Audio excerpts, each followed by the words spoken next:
Allahumma salli wa sallim ala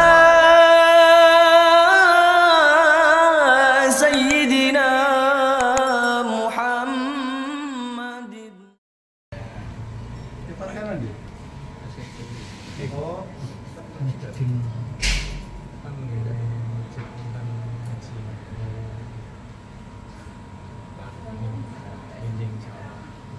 Alhamdulillah, betul jawab Pak Budi.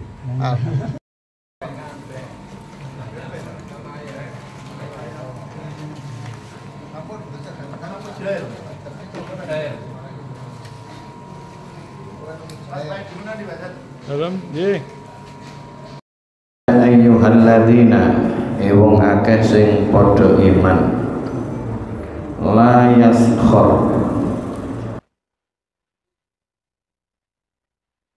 ora kena ngenyek basa Jawa ne ngenyek sapa kaum saking kaum asa ayyakunu mbok menawa ana sapa kaum khairon iku luwih bagus asa ayyakunu mbok menawa ana sapa kaumin khairon iku luwih bagus minhum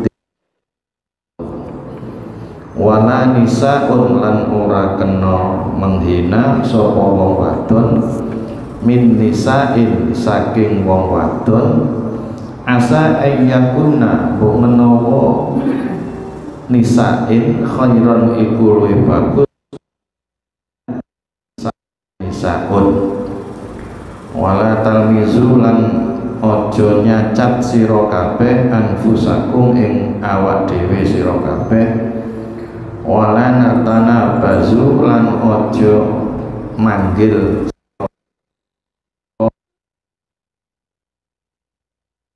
bagus bisalismu iku saelek-eleke kasebut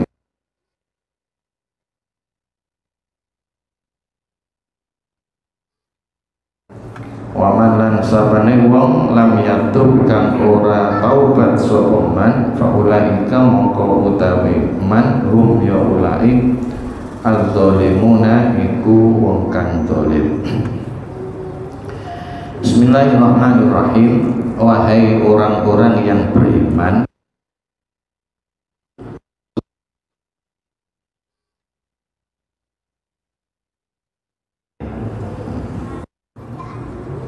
mbok menawa basa Jawane mbok menawa harapan yang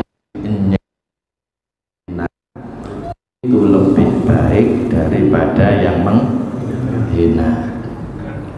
Yang kedua, perempuan juga tidak boleh menghina terhadap perempuan yang lain. Barangkali yang dihina, perempuan yang dihina itu lebih baik daripada yang menghina. Sababun nuzul atau sebab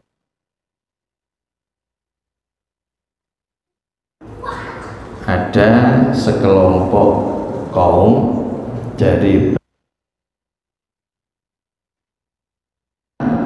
ngenyek terhadap fuqara masakin dari sahabat Kanjeng Nabi Muhammad sallallahu alaihi wasallam, seperti Suhaib, ada Nabi Bilal dan lain sebagainya. Orang itu kalau melihat Bilal bin Rabah itu kan bangsanya kan Afrika, Habsyi,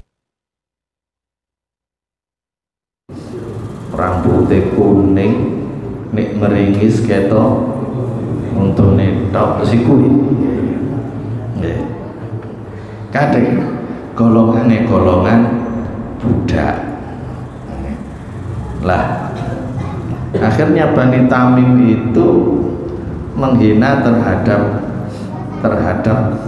ya sekelompok yang sekelas dengan Bilal itu. Lah itu dalam Islam tidak boleh seperti itu. Ini saya sampaikan karena nanti malam ini kira wis wayahe. Nah, gitu. materi ini saya sampaikan karena kita sebentar lagi itu akan menghadapi duit gawe gede. Ojo sampai nyek-nyekan, jangan sampai menghina satu dengan yang lain. Itu maksud saya itu di situ. Kenapa? Orang itu biasanya kalau suka untuk menghina yang lain, mesti dalam posisi dirinya sendiri itu juga bermasalah. Ini pepatah mengatakan apa kok gajah di pelupuk mata tidak lautan tanpa. Ini bahasanya dari situ. Ibu bapak rahimakumullah, orang itu kalau masuk surga, ini hubungannya urusan ibadah dengan Allah itu mudah. Tapi yang sulit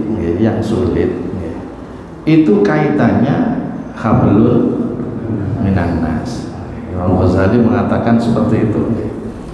Banyak orang yang kecantol, yang menjadi hisabnya menjadi hablul minan nas. Kita memang disuruh untuk nopo umpama kok qiyamul lail, yo ikhtiar bisa qiyamul lail, tapi nek gak iso wis kaya pomane, gak apa-apa lah ngono. Makane ojo sampai nopo ngenyek wong, menghina orang. Ini urusannya adalah urusan hak adam. Tahajud ya sing sing penting ojo menghina wong. Gak iso jamaah aktif ya penting.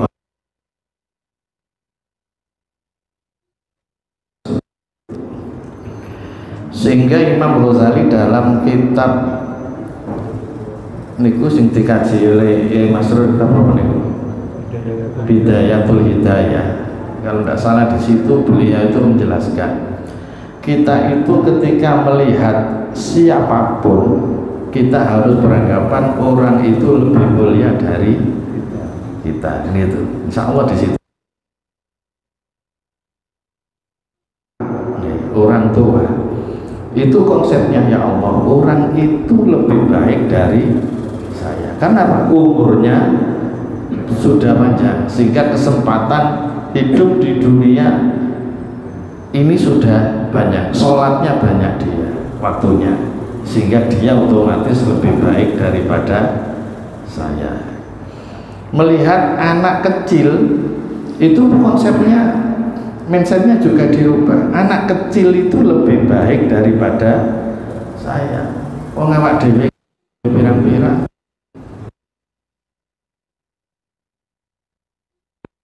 wakeh, arek cilik gak duwe dosa. Berarti anak itu lebih baik daripada kita. Ketika kita melihat orang kaya, mindsetnya juga dirubah. Orang itu lebih baik dari saya. Kenapa? Karena jelas dengan kelebihan dari hartanya dia bisa berinfak, beramal dengan sedekah saakeh-akeh. Nah, orang kaya ndelok wong miskin, orang miskin itu lebih baik daripada saya. Urusannya kita orang yang tidak punya itu hisabnya sedikit. Malah banyak sahabatnya kan jangan seperti Abdurrahman bin Auf, pedagang kaya raya, kepingin miskin, kepingin jadi fuqara, hartanya dientekno kabeh. Karena apa? Karena tahu ada keterangan sabda dari Kanjeng Nabi bahwa orang fuqara dan orang kaya itu akhirnya lebih dulu masuk surganya fuqara masakin. Logikanya karena hisab yang di cuman sedikit, kan begitu. Orang kafir pun memang Ghazali sampai seperti itu. Kita harus beranggapan bahwa itu mereka itu baik. Karena apa? Di pungkasan amal kita itu juga tidak tahu, kan gitu. Barangkali dia ketika dalam akhir hayatnya bisa husnul khotimah. Ya contohnya kayak dulu siapa tukang sihirnya Raja Fir'aun, tidak pernah sholat sama sekali, langsung dibunuh oleh Fir'aun, wafat husnul khotimah.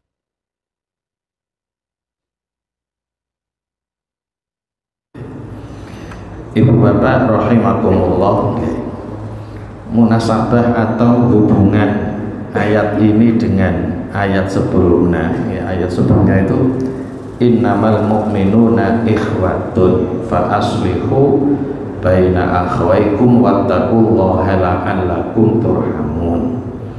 Kita itu kalau sudah menjadi mukmin itu satu, ya. Jadi diharapkan itu satu, sebuah bangunan untuk satu, jangan saling menjauh.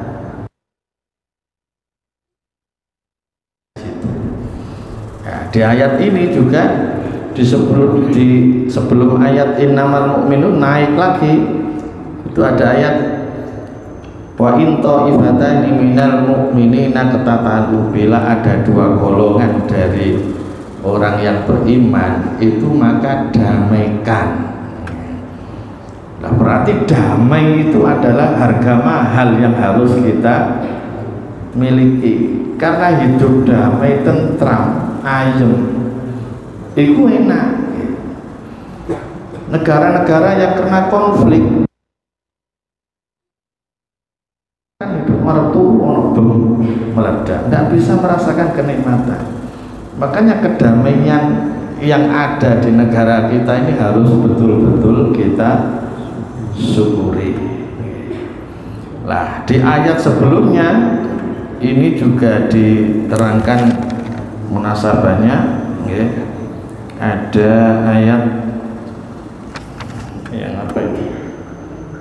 Ya in ja'akum fasiqun binaba'in fatabayyanu, bahwa sebuah konflik peperangan itu sumbernya hoax. Makanya di ayat itu ditandaskan, wahai orang-orang yang beriman, bila datang kepadamu seorang fasik yang mendapat berita bohong, maka tabayunlah, telitilah. Ini kita saat ini menghadapi zaman kita ini memang zaman milenial, zaman yang kita jangan terpancing dengan hal-hal seperti itu, apalagi menghadapi pemilu yang sebentar lagi itu. Kita harus menjadi orang yang mawas diri. Ibu bapak rahimakumullah, kembali lagi kepada ayat tadi, ya ayyuhalladzina amanu la yaskhur qaumun min qaumin asa ayyakunu khairan minhum wala nisa'un min nisa'in asa ayyakunna khairan minhun. Larangan lagi, wala talmizu anfusakum, jangan kamu nyacat awak sampeyan dhewe. Bahasanya seperti itu. Maksudnya apa? Jangan kamu mencela orang lain, karena orang yang dicela itu akan kembali nyacat kepada diri, mesti balas. Bahasanya Jawa. Orang yang kamu ejek mesti baliknya mesti mengejek. Kemudian lagi ada perintah tanabazu bil alqab, jangan memanggil dengan julukan-julukan yang tidak disenangi. Ono Ahmad diceluk, sebelah ngarane Ahmad opo jenenge? Dadi julukane gak genah nggih. Apa meneh kadang nyeluk ya fasik, ya kafir, ya PKI dan lain sebagainya. Kata-kata semacam itu harus kita hilangkan semuanya. Menjuluki orang semacam itu otomatis kembalinya itu juga kepada diri. Nah, adalah hal yang harus dihindari. Bi'sal ismul fusuku. Ini kalau bacaan qiraatnya tulisannya bi'sal ismu, bacanya bi'salismu, namanya bacaan nakal, memindah harokat dari i ke bi'sal ismu, bi'salismu kelamnya. Kemudian di ayat berikutnya, ya ayyuhalladzina amanu jtanibu katsiran, orang-orang yang beriman jauhilah dengan buruk prasangka. Inna ba'dadh-dhanni itsmun, sesungguhnya buruk prasangka itu adalah dosa. Duwe prasangka sing elek terhadap saudara-saudara kita sesama mukmin. Lah, agar kita itu juga berhati-hati, jangan sampai melakukan itu di bahasa kita itu makom tuhmah. Makom tuhmah itu berarti suatu seperti itu. Ya semacam motor saya kalau Pak Rafiq terus dolan-dolan nang Surabaya terus mampir ono wong wedok terus dijempret terus dianu kan bisa saja. Ya. Nah mesti sampai sana ustadz ono wedok ono. Lah itu berarti saya memposisikan di makom di suatu kedudukan yang disalah praduga.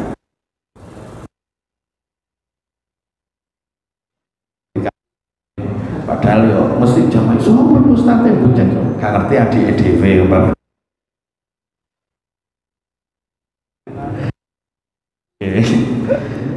ya perbuatan apapun lah, jangan sampai di dalam dengan itu disalah sangka. Kita tidak boleh berprasangka buruk, kita juga jangan sampai melakukan sesuatu yang jadi salah sangka. Kemudian terusnya wala tajassasu, lan ojo tajassus. Tajassus itu la tattabi'u auratal muslimina, mencari lain. Itu dilarang betul ya. Sebetulnya kalau sebuah kekurangan cacat dimanapun itu harus kita tutupi, jangan sampai disebar.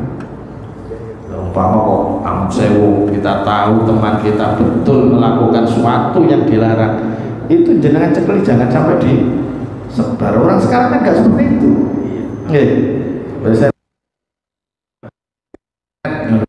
Nah, kalau berita itu sudah tersebar viral ya bahaya nih, viral.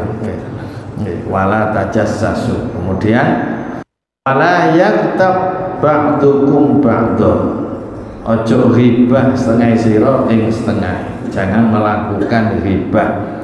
Ghibah itu menyebut sesuatu terhadap orang yang tidak ada. Si lagi sana kita bahas di sini kejelekannya. Dia kalau tahu dia itu tidak senang. Ma'akhihi maitan fakarihtumu, apa seseorang itu senang kalau memakan daging saudaranya dalam keadaan bangkai. Kita ditanya oleh Allah, kabeh bangkai temen jenengan sendiri. Jawabannya kan kita tidak senang lah.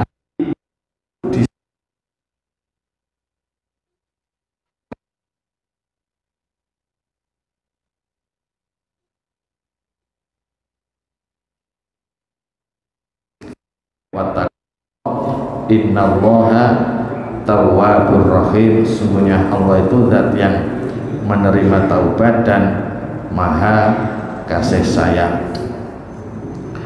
Kemudian ayat berikutnya, ya ayyuhan nas inna khalaqnakum min dzakarin wa untha wa ja'alnakum syu'uban wa qabaila lita'arafu inna akramakum indallahi atqakum innallaha alimun. Sesungguhnya aku Allah menjadikan kalian itu laki-laki dan perempuan. Jadi memang kodrat kita itu berpasang-pasangan, ada laki-laki, ada perempuan, ada atas, ada bawah, ada mesti pasang-pasangan semua. Memang kodratnya memang semacam itu.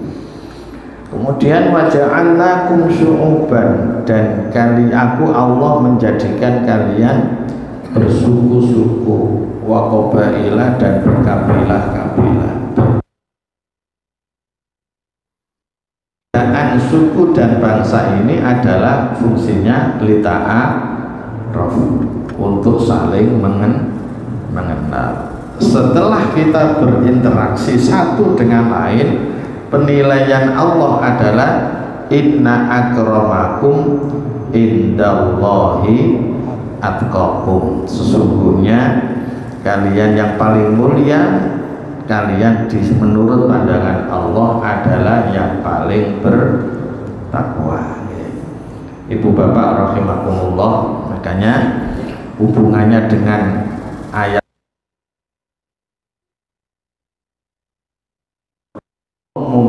min qaumin asa ayyakunu khair. Jangan menghina orang lain karena apa? Status zahir, rupa, wajah itu tidak dinilai oleh Allah. Yang dinilai adalah siapa yang paling bertakwa kualitasnya. Sehingga umpama kok ada suami dan istri, suami dan istri, menurut penilaian Allah yang paling mulia itu siapa? Ya otomatis penilaian Allah adalah yang paling bertakwa kepada Allah. Artinya apa? Siapa yang paling menjalankan kewajibannya lebih baik, maka itu nanti yang dipuji. Bisa jadi kita dapat nilai sing suami dengan melakukan kewajibannya itu mungkin dapat 80 nilainya, tapi si istri dengan keikhlasannya atau dan sebagainya dia dinilai bisa jadi 90. Berarti istri lebih baik daripada suami. Tak menang no oleh sidik.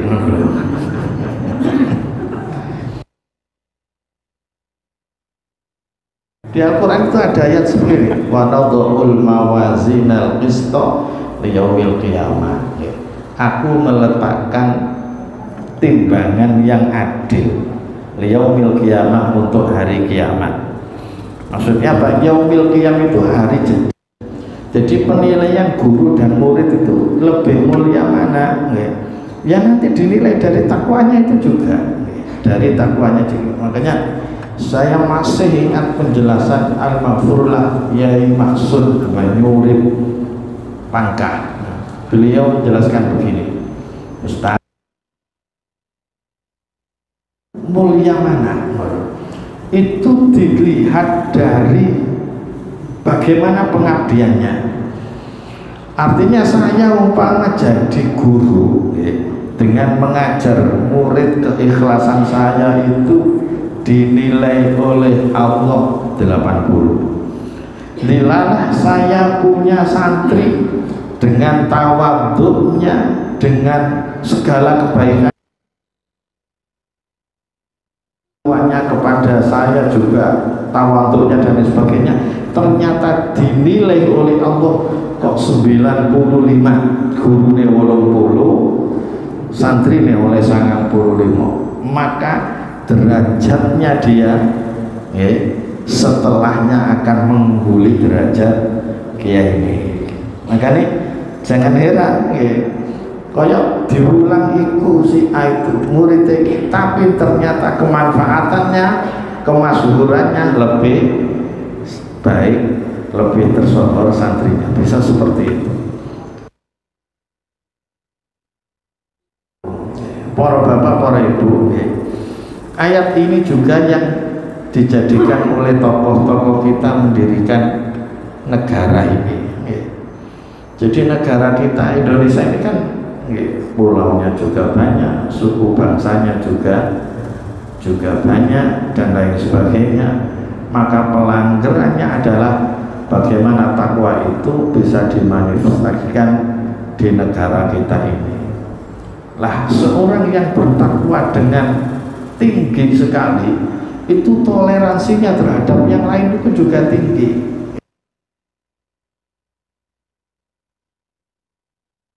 Allah, itu toleransinya terhadap tetangganya itu juga tinggi. Contoh seperti Imam Abu Hanifah, beliau itu punya tetangga non muslim, kamar mandinya itu bersebelahan dengan kamar tidurnya Imam Abu Hanifah. Lah, itu kamar mandinya itu bocor sampai ngalir ke tempatnya kamarnya Imam Hanifah. Lu begitu itu beliau tidak pernah marah sama sekali. Memang toleransinya tinggi, sehingga ketika suatu saat dia berkesempatan bisa masuk ke kamarnya Imam Abu Hanifah, di situ tahu bahwa kamarnya itu teraliri dari kamar mandi tempat pembuangan itu. Itu berapa tahun? Yoake tahu. Jalanan seperti ini akhirnya tetangganya itu bisa masuk Islam. Jadi kisah-kisah seperti itu banyak sekali. Ada lagi seseorang ngajak dan terus mari menurut ngejak sing ngundang kowe iku sapa, balik meneh diundang meneh sing ngundang kowe sapa, sampai beberapa kali dia tidak marah. Karena apa? Ketika ditanya, lo sampai nggak murid-murid, saya itu menghadiri undangan itu karena saya patuh kepada Kanjeng Nabi yang menyuruh saya untuk memuliakan tetangga. Urusan sampean gak nyeluk aku, ya wis ya aku balik. Sudah begitu, tidak ada tendensi belakangnya terus marah-marah dan lain sebagainya. Ini kan toleransinya tinggi terhadap tetangga. Konsep hidup kita di dunia ini bagaimana takwa yang kita punyai ini bisa bertambah. Saya senang kalau melihat jamaah di Babus Salam ini, ya ini ngaji tenanan, saya ngaji wakeh subuh tambah akeh. Tapi kan gak krono pole ono mangane, ono memberikan calon ndak. Mun itu kan elu kan ngono kan melu. Tapi nggih patut diungi jempol nggih. Bapak Ibu ingkang dipun rahmati dening Gusti Allah, dadi umpamane nggih ikhtiar saged ibadah dengan jamaah terus, engko silakan. Tapi syaratnya siji, ojo sampai ngenyek menghina orang. Jenengan pokok saged nggih jamaah dengan kajian terus, jangan sampai terus dari mulut ini menghina orang. Urusan hak adami inilah yang banyak mengganjal diri kita, terhalang tidak masuk surganya Allah Subhanahu wa ta'ala. Jadi itu kajian untuk ada yang mau tanya? Enggak.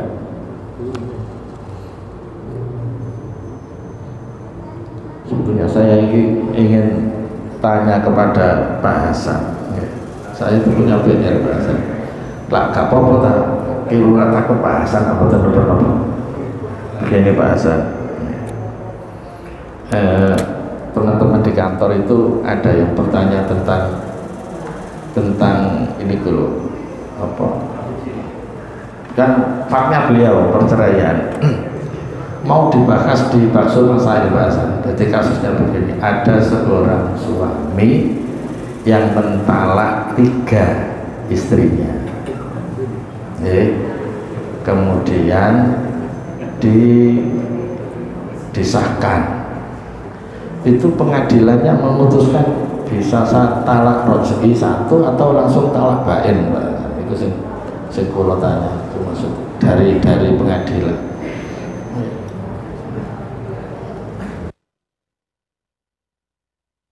Niki kasus tenang, kasus mbok rondo kan pun ini. Ada kasus sebenarnya ada gitu. Aku ada ini guru dan sebelah kan enak. Ya enggak. Ini kan pakai jenengan kan. Jadi di pengadilan itu. Jadi gini, saya ulang lagi. Ada suami mentalak istrinya talak bain, akad 3. Nggih. Talak bain. Lah, pengadilan itu 1 apa 3 itu Pak maksudnya ketika sudah dilaporkan tentang prosesi talak itu. Dan saya kan talak itu dianggap sah kalau diputus pengadilan, betul Pak ya di Indonesia ya. Ini putus nanti ini masih mau dibawa ke Baksul Masail katanya itu. Ya karena saya sudah purna ya, jadi sudah nggak hafal lagi tentang itu. Tetapi begini, perceraian itu hanya dapat dilakukan di depan pengadilan.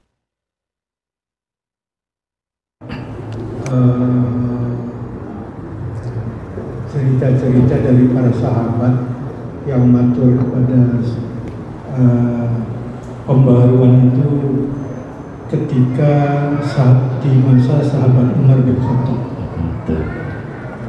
Jadi ada yang mencerai dengan terburu-buru, ada yang menceraikan dengan ya kepalsuan perkawinannya dengan kepalsuan dan lain sebagainya, sehingga tidak memenuhi harapan. Maka sahabat Umar itu dikala itu banyak melakukan pembaruan belum terjadi. Kemudian dari beberapa ketentuan-ketentuan yang dilakukan oleh para ulama se-Indonesia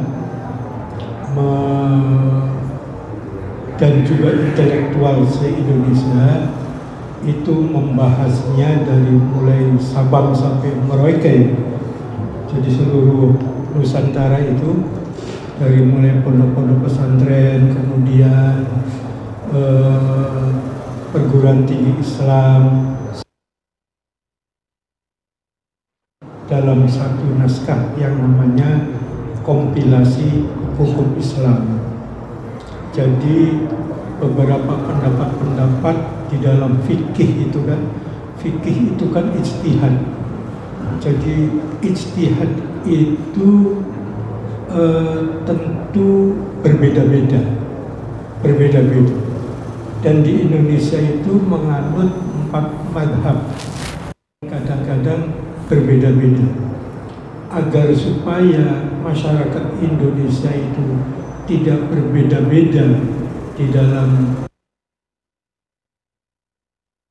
pernikahan, hukum perceraian, hukum wakaf dan lain sebagainya, kumpulkanlah pendapat-pendapat itu dan dikumpulkan dalam satu buku yang namanya kompilasi hukum Islam.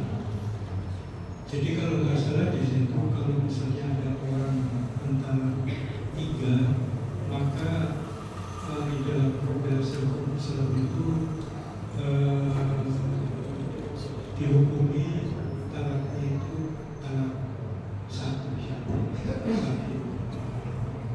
Tapi andaikan itu nanti dibahas di dalam pasal yang berbeda, ya barangkali ya tidak apa-apa sih, tidak apa-apa. Karena itu adalah merupakan ijtihad. Karena ijtihad itu kan bukan nas yang qat'i. Kalau nas yang qat'i itu kan tidak boleh dirubah. Misalnya sholat subuh itu 2 rakaat, itu nas yang qat'i dan waktunya sekian itu nas yang qat'i, tidak bisa dirubah. Tapi nas-nas yang dhammi yang bisa dimasuki oleh ijtihad manusia itu bisa di lain tempat dan di lain waktu itu hukumnya bisa berubah, bisa berubah. Oleh karena sementara begitu Pak. Jadi kalaupun misalnya dalam keyakinannya yang pribadi itu sudah antara 3 dan saya kalau ingin mengawini dia itu harus dengan halal, harus ada orang yang menyelenggarai, itu sudah keyakinan, ya, sudah keyakinan pribadinya. Jadi kalau sudah keyakinan begitu, ya karena ini masalah istihad. Barangkali sementara begitu. Kalau salah mohon dibenarkan. Ya sudah, masalah istihad itu kan ya berkembang, tapi fikih memang sesuai dengan perkembangan zaman. Yes. Nek bahasa aku yo melu sih. Ya kira-kira itu ya, kita sudah isya ya. Kamu membawa keberkahan. Kita berbeda tapi dalam satu rumpun dan satu pondasi, yaitu takwa kepada Allah Subhanahu wa Ta'ala yang mengikat persaudaraan di antara kita semua. Al-Fatihah.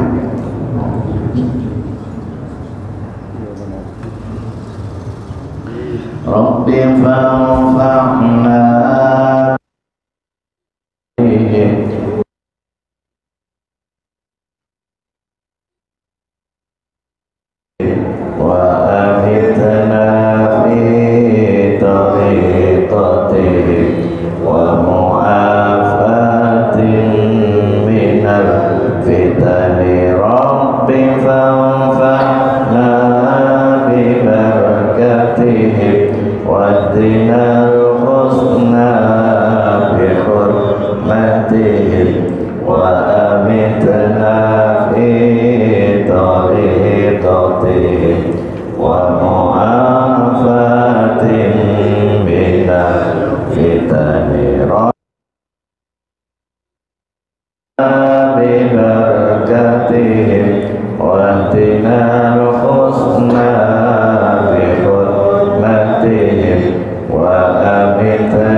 Assalamualaikum warahmatullahi wabarakatuh.